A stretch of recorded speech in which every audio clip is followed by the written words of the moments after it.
Nous allons maintenant regarder comment est créée une map dans le moteur de CryEngine.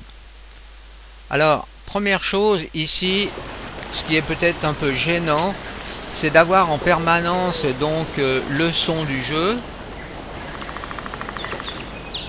Alors on peut couper le son du jeu pour pouvoir éditer donc une nouvelle map à cet endroit, Sound, Disable Sound, ou bien aussi éventuellement aussi la musique.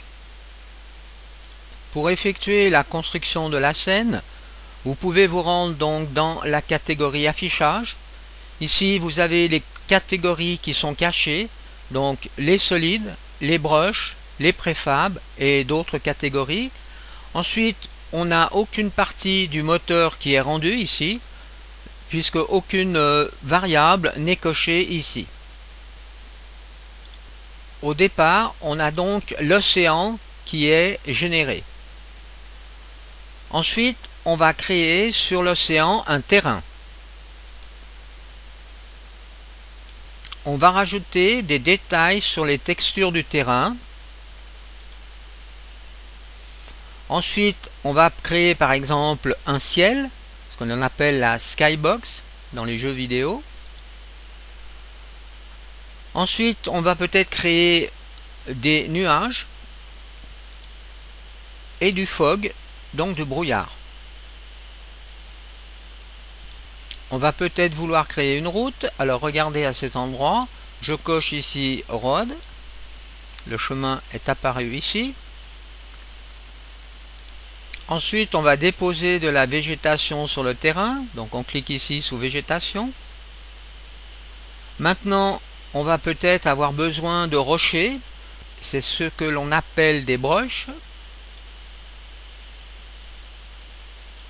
On va peut-être vouloir créer par exemple des poteaux téléphoniques. Alors c'est considéré comme des préfabs.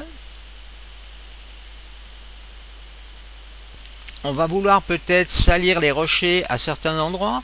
Alors pour cela on utilise ce qu'on appelle des décalques. Regardez. Ce sont des textures 2D qui sont plaquées sur les rochers. Si l'on veut rendre encore plus réaliste les cascades ici, eh bien on va utiliser ce que l'on appelle des particules. Par exemple, les particules, dans ce cas-là, vont être utilisées pour la projection de particules d'eau. Alors je clique sur particules. Regardez, c'est extrêmement très fin. Donc je suis particules activées, désactivées. On voit une légère pluie supplémentaire au bord des cascades. Et pour finir ici, et pour donner encore beaucoup plus de réalisme à la scène, eh bien on va créer les ombres des différents objets en cliquant ici sur Shadow Map.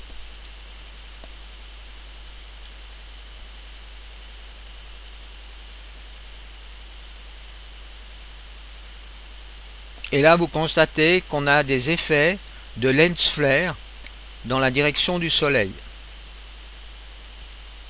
Alors nous allons voir dans la suite du cours comment on crée ces différentes parties de la map. Nous allons commencer à construire une nouvelle map.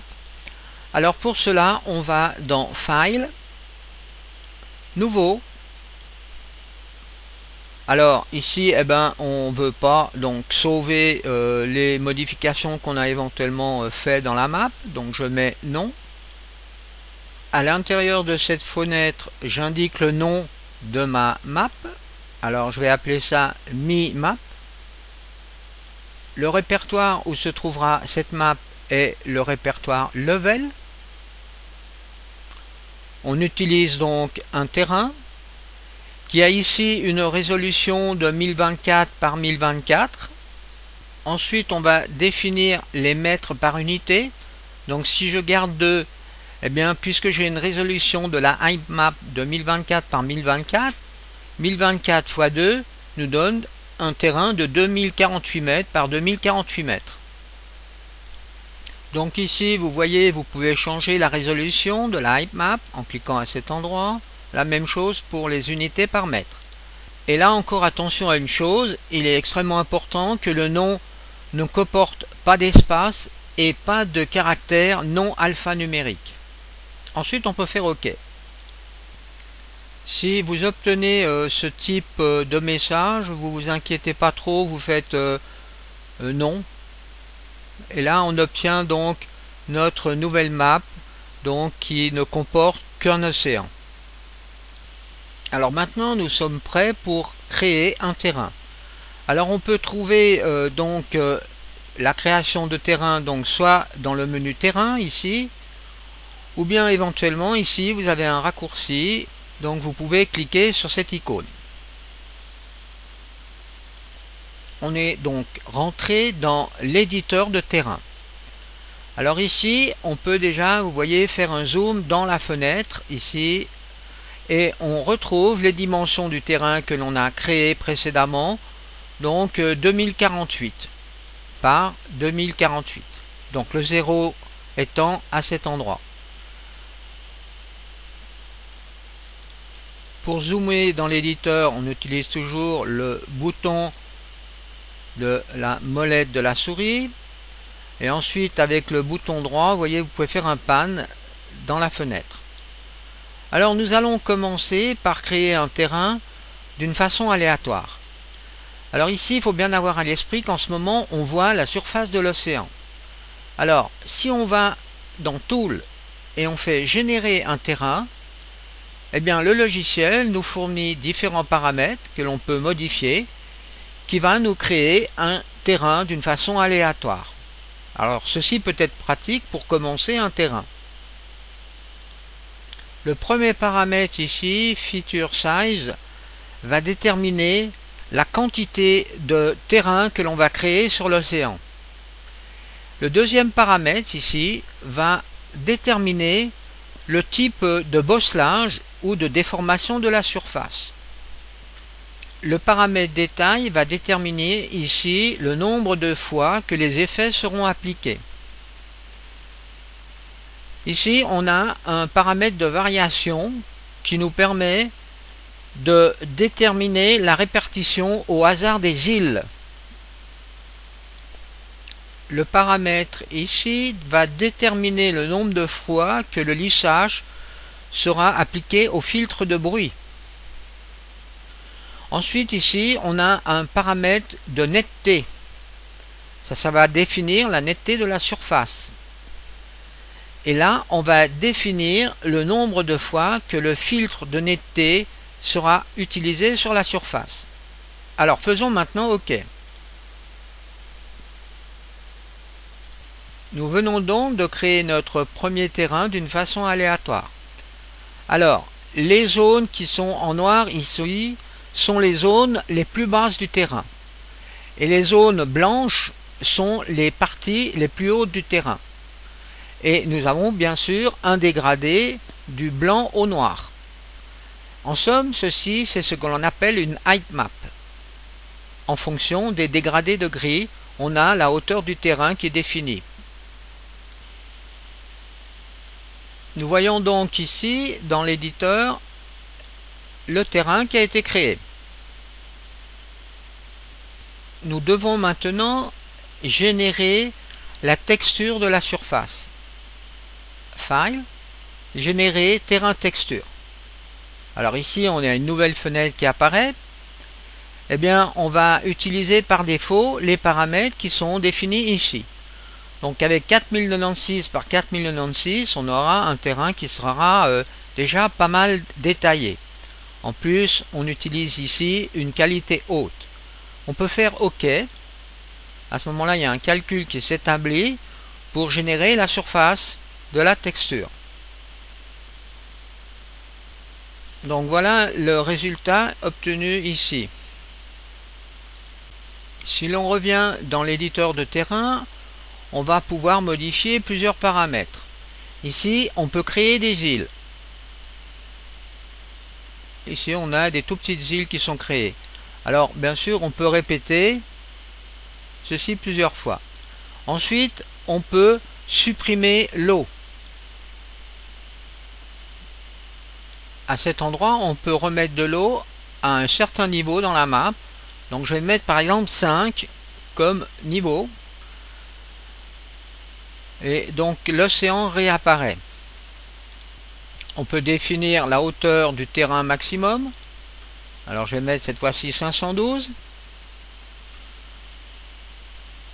Donc là, vous voyez, on a des plateaux qui ont été créés. Alors mettons peut-être plus facilement 256.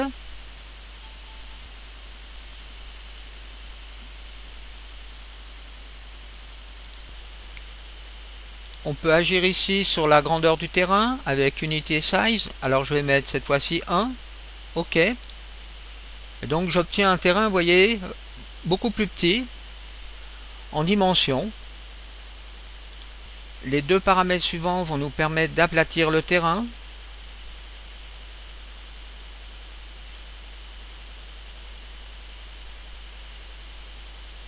Le paramètre Smooth va nous permettre de lisser les bords durs d'un terrain. Donc c'est assez fin ici.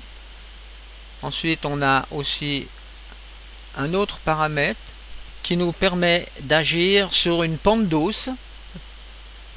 Le paramètre Normalise permet d'avoir une meilleure répartition de l'échelle de gris sur tout le terrain. Et ce paramètre ici nous permet d'avoir des montagnes plus petites.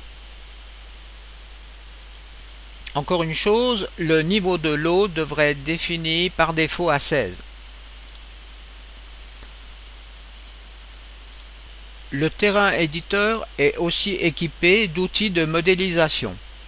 Mais pour mieux voir les outils, l'efficacité de ces outils de modélisation, eh bien, je vais vous montrer une procédure à suivre pour obtenir des textures sur le terrain. La première chose à faire est de retourner dans le modèle de la map forêt. Ensuite, on clique ici sur l'icône texture. Et là, on a ce qu'on appelle le terrain texture layer. Alors, on va prélever les différents layers qui sont utilisés pour la création de ce terrain. Donc, on peut faire ici File, Export les layers. Et là, il suffit de donner un nom à l'export des layers. Alors, je garde par défaut Exported Layer. Et ceci, je vais le stocker dans la partie Mi-Map. Donc, level, gamme SDK, level, Mi-Map, et je sauve à cet endroit. Je fais enregistrer. Ensuite, je vais faire le transfert des textures qui sont utilisées. Je vais dans la map Forest et je vais copier texture, terrain texture pack. Je copie ce fichier que je mets dans Mi-Map, donc à cet endroit. Dans Mi-Map, je clique sur Texture et je fais File, Import Layer. Et j'importe les layers que j'ai sauvés préalablement. Ensuite, pour voir apparaître les textures sur le terrain, il va falloir que je relance Génération des textures sur le terrain. Alors en somme, nous avons simplement pris les textures qui ont été créées donc dans la map Forest, que l'on a exportées dans notre Mi-Map. Ceci simplement pour donc avoir quelque chose d'un petit peu plus réaliste. Mais on va falloir par la suite peindre le terrain pour que les textures soient, disons, cohérentes par rapport à la hauteur du niveau de la surface, de la hauteur des montagnes. Mais maintenant, on s'intéresse à la création donc dans l'éditeur. Alors ici, on a des brushes à disposition. Donc là, on voit la brush qui se trouve ici. Là, on va créer donc un plateau, vous voyez, puisque j'utilise le type Flatten. Et le plateau, eh bien, on peut définir la hauteur du plateau à cet endroit, sous Height. On peut aussi prendre la hauteur à un certain endroit pour obtenir la même hauteur ensuite quand on appuie sur Flatten. Voilà, pour avoir un plateau qui soit donc toujours à la même hauteur. Ensuite ici, vous voyez, on peut donc, si on s'approche des montagnes à ces endroits, on peut faire un smooth, ce qui nous permet d'adoucir, donc vous voyez, les surfaces. Alors on va mettre un radius beaucoup plus important. Voilà, on voit mieux le travail sur les surfaces. On a ici un autre type de broche. Alors ici vous voyez, on peut agir donc sur le rayon extérieur de la broche et sur le rayon intérieur.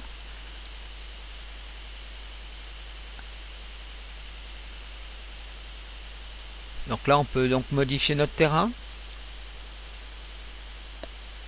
en agissant aussi sur la dureté.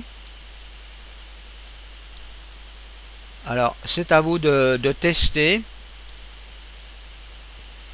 pour pouvoir donc modéliser votre terrain. On a la possibilité ici d'agir sur l'éclairage de terrain en cliquant sur cette icône. Donc là on a un nouvel éditeur qui nous permet d'agir sur la lumière. Alors ici on peut changer pour commencer la lumière par rapport à l'heure de la journée. Donc à 9 h du matin, à midi et le soir à 18 h.